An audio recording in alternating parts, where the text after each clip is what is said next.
네, 안녕하십니까. 네, 저는 대우진과학학원에서 화학 비반을 담당하고 있는 박세진 강사입니다. 네, 지금부터 2023학년도 2학기 기말고사 대진고등학교 화학원 내신분석 리포트 시작해 보도록 하겠습니다. 네, 그래서 대진고등학교의 일단 시험 범위는 4단원 전체였습니다. 다른 학교들이랑 다를 것 없이 빠지는 부분 없이 4단원 전체가 시험 범위였고요. 그 다음에 시험의 난이도 자체는 제가 다 풀어봤는데 굉장히 무난한 시험이었다 이렇게 말씀드릴 수가 있습니다. 그래서 밸런스가 좀 맞는 시험이었고요. 그래서 일단은 보통 4단원 같은 경우에는 1단원이랑 더불어서 좀 어려운 난이도를 가지고 있는 게 맞습니다. 그래서 4단원은 좀 아무래도 이제 좀 응용, 원리하고 응용을 바탕으로 해서 좀 가주는 단원인데 보통 아이들이 이제 2, 3단원에 조금 이제 젖어 있는 경우가 많아요. 그래서 뭐 1학기 기말고사라든지 2학기 중간고사 동안 뭐 거의 뭐 반년 동안 이제 2, 3단원에 대해서 이제 공부하는 습관을 좀 적응시켜 놓는데 아무래도 2, 3단원 같은 경우에는 암기하는 내용이 좀 많습니다. 그래서 이제 문제를 풀다가도 요구하는 게 대부분 암기입니다. 그래서 너가 이 내용을 아니? 그냥 그런 것만 체크하는 식으로 상당히 난이도가 쉬운 문제들을 좀 내는데요. 근데 이 4단원으로 이제 넘어오게 되면 다시 1단원처럼 이제 응용을 해야 되니까 아이들이 조금 버거워하는 부분이 좀 있는 게 사실이긴 합니다. 그래서 이제 보통 이제 아이들은 많이 공감을 하지만 중화 반응이라든지 아니면은 pH 이제 계산하는 문제를 조금 복잡하게 내면 시험 보는 데 있어서 조금 시간이 많이 걸리고 그래서 이 시간 관리가 좀 안 되다 보면 아이들 자체가 이제 좀 멘탈이 좀 나가게 되면서 시험 자체를 어렵다라고 평가하는 경우가 좀 많습니다. 근데 그럼에도 불구하고 일단은 대진고의 문제들을 풀어봤을 때는 일단 중화 반응에 8문제가 좀 쏠려있죠. 근데 그런 문제들이 대부분 다 고3 기출에서 나왔지만 전반적인 난이도 자체는 중간 정도의 난이도로 되는 문제들로 구성이 되어 있었기 때문에 아이들 입장에서는 크게 뭐 부담이 되지 않았을 거라고 생각이 들어요. 또한 이제 pH 계산하는 문제들도 제가 봤을 때는 그렇게 막 상위권 문제가 아닌 그냥 일반적인 문제들로 냈었기 때문에 크게 어렵지 않은 무난한 시험이었다 이렇게 말씀드릴 수가 있겠습니다.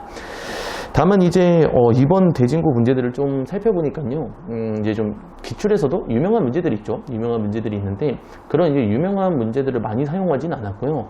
그러니까 이제 반복되는 시험 문제들이 있습니다. 그래서 그런 거 이제 유명하다고 제가 표현을 하는 건데 문제들 중에서도 반복이 안 되고 한두 번만 좀 나오고 많은 케이스의 문제들이 있어요.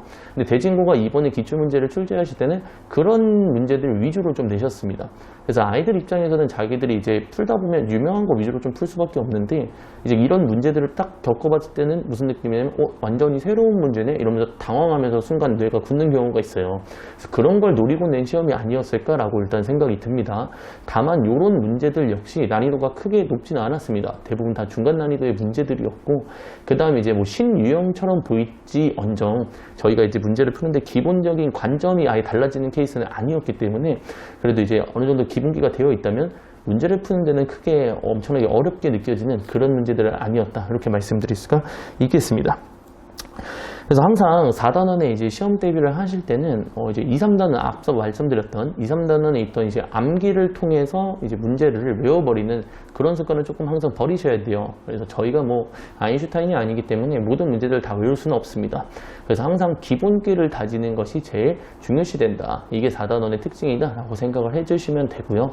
그 다음에 물론 이제 기본기를 늘릴 때는 고3 기출만한 게 제일 없습니다. 고3 기출만한 게 없기 때문에 일단은 고3 기출 문제를 대비를 하시면서 중간 난이도 문제들까지는 여러분들이 그래도 막힘없이 풀 수는 있어야 돼요. 그 정도는 다져 놓으셔야지 아무래도 학교 시험을 풀 때도 시간 관리가 되면서 좀 편하게 풀 수 있습니다.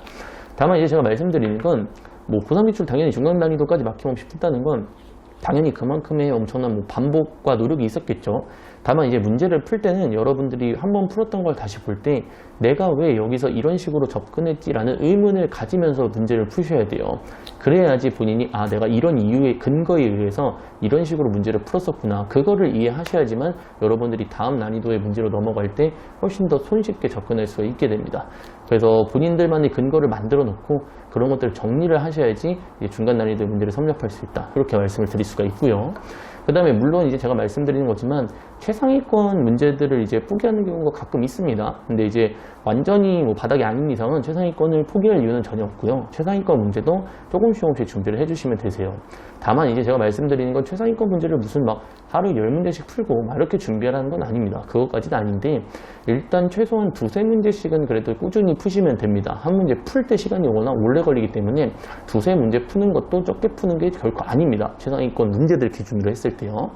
그래서 그런 문제들은 일단 어렵다고 느끼는 이유가 뭐냐면 일단 기본적으로 문제를 해석을 할 수 있어야 돼요. 그러니까 새로운 관점들이 이제 추가가 됩니다. 내가 이러한 근거에 의해서 이렇게 해석을 해야 돼 라고 이제 제시하는 게 최상위권 문제고, 여러분들은 문제를 푸실 때 그 관점을 가져가시면 되세요. 그래서 요거를 푸는 게 왜 도움이 되냐면 괴롭히려고 하는 말이 아니고요. 이제 그 관점들을 체득하고 나시면 중간 난이도 문제를 풀 때 그 관점들을 이용해서 문제를 풀 수가 있습니다. 그럼 아무래도 중간 난이도 문제에서 원래 한 5분 걸리던 문제가 3분 만에 풀려지고 이런 게 실제로 가능합니다. 그렇기 때문에 최상위권 문제들도 절대로 포기하시지 마시고 꼭 두세 문제씩 조금씩 가져가면서 그때 사용했던 관점들만 여러분들 캐치해내신다면 충분히 좋은 시험 대비가 되지 않을까, 그렇게 좀 말씀드릴 수가 있겠습니다. 네, 그래서 제가 전달하고 싶었던 이제 내신분석 리포트는 여기까지고요. 네, 이상으로 2023년 대진고등학교 내신분석 리포트 화학원 마무리 짓도록 하겠습니다.